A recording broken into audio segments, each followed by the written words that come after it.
elə videolar var ki, durub heykəlin qabağında, Heydər heykəlin qabağında yalvarır ki, kişi mənə filan prokuror zülm eləyir, filan icra başçısı zülm eləyir, məni qutar bu zülmdən. Amma bu günlər həmən o Heydərin qabağında o sitayiş elədi, Heydərin oğlu ölkəni idarə edir. Yəni bu biabırçılıqlardan biraz danışaq İsa bəy.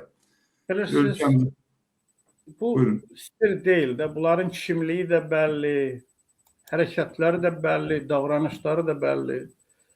Onu demək istəyirəm əziz vətənlərim. Bunların, bu ailənin, bu xalqa nifrəti o qədər yüksəkdir ki, o dərəcədədir ki. Nədən yaranır İsa bəy? Nədəndir bu nifrət? Niyə? Bilirsiniz niyə? Ona görə ki, bunlar uzun illər ərzində milyardları əldə edərək gəlirlər. Əllərindən gələni etdilər ki, bu milləti, bu xalqı özlərinə oxşatsınlar. Oxşada bilmədilər deyim, bu xalqa nifrət edilir. Buna qiymət verməkdən mən uzağam. Bəllidir də bunların kimliyi. Əziz vətənlərim, bax, burada Ukraynada hər bir şəhidə $400.000 verilir. $400.000! Neft yox, qaz yox. Azərbaycanda 11.000 manat. Budur dəyər. Əsas bu xalqa dəyər budur. Bizim ağırlıqla, çətinliklə boya başa çatdırdığımız evladımıza, bu şəhidə ailəsinə 11.000 manat. 11.000 manat neçə dolar edir? Təxminən 7.000. 7.000. Burada $400.000 əzizim. 15 milyon qrivin. Özü Azərbaycanlılar burada şəhid olan bizim qəhrəman evladlarımıza, onların yaxınlarından sorun, onlar deyəcəklər sizə. Budur qiymət. Amma görün, bunlar necə istifadə edir. Günah, mən bunlarda günahı görmürəm, əziz vətənlər, əziz xalqım. Günah bunlarda deyil. Bunların kimliyi də bəlli. Bunlar qədər əxlaqsız, mədəniyyətsiz mən Azərbaycanda, ümumiyyətlə Azərbaycanda, Qafqazda tanımamışam. Mən Gürcüstanda böyümüşəm. Bax, uzağa getməyə elə. Müqayisə edəcəyik indi. Şıvarnatı zat məsələsi. Şey eləyəcəyik. Gürcüstanda axır belə münasibət olmayıbdır xalqı.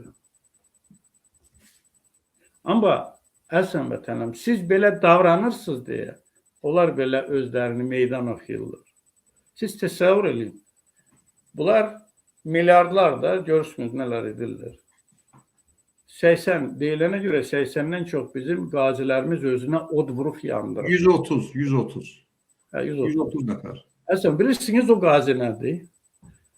O deyirdi, tez-tez bəziləri də deyir, yox, biz mütləq birləşməliyik ətrafında. Sizi birləşdirə, aldada, bax, belə məyif edib, aşağılayıb, alçaldıblar. Mən xalqımın qarşısında baş əyirəm. Həyatımda ən dəyər verdiyim, ən sevdiyim xalqım vətənimdir. Amma onu da demək istəyirəm ki, bu xalqa, bu vətənə xəyanət edən, əl uzadanlar Qurana and olsun deyir. Cavab verəcəklər. Cavab verəcəklər bu xalqın qarşısında. Siz elə bilirsiniz, davam edəcək. Saddam da belə edirdi. Kaddafi də edirdi. Sonları bəllidir. Onu da nəzərə alın ki, sizin ətrafınızda, ətrafınızda bir sağlamı yoxdur. Onu da düşünün. Yaxşı, 5-10 ildə belə meydan oxuduğunuz sonra nə olacaq? Dəhşətlər olacaq. Mən sizi qorxutmuram. Bu reallıqdır da. Kaddafi də belə gedirdi.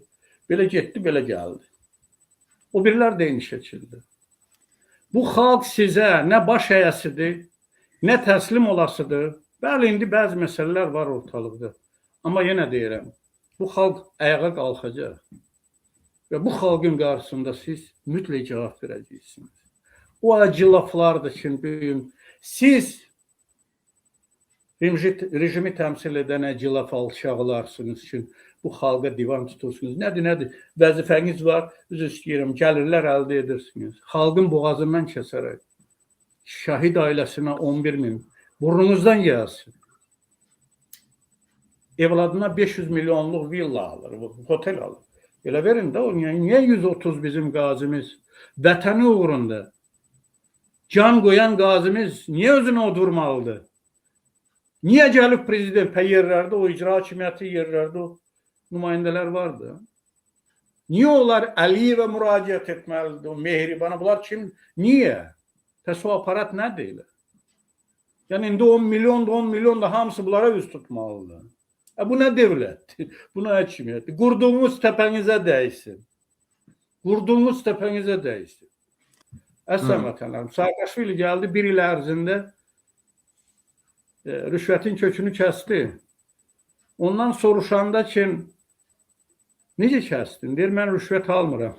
Əliyev 23, Atabala Əliyevlər görün neçə ildir, rüşvətlə mübarizə aparırlar. Təpənizə dəysin sizin apardığınız mübarizə. Rüşvətin başında siz də ailə durursunuz, nəsilliklə. Rüşvətin kökünü kəssəz, bir gündə hakimiyyətdə qalmazsınız. Amma bu xalqın nefti, o gəlirləri zaten hamısını oğurlayaraq, bu xalqın o son damla qanını da içməyə hazırsınız və bunu edirsiniz. Amma onu bilin, bu xalq 10 minlərlə şəhidlər veribdir. Siz bilirsiniz, belə də davam edə biləcəksiniz. Yox, mən istərdim öndə bizim gəncləri görüm. Əslən bədən, bir Gürcüstanda, elə Ukraynada, meydanda hamısı gənclərdir. Bizim gənclər hardadır? Meyxanalarda, özür istəyirəm, sigaret hamısı da belə gənclik olur. Və siz gələcəyinizdən düşünmürsünüz. Niyə bir axmaq bu millətin xaini, millətə xəyanət edən birisi niyə sizin taleyinizi həll etməlidir? Niyə?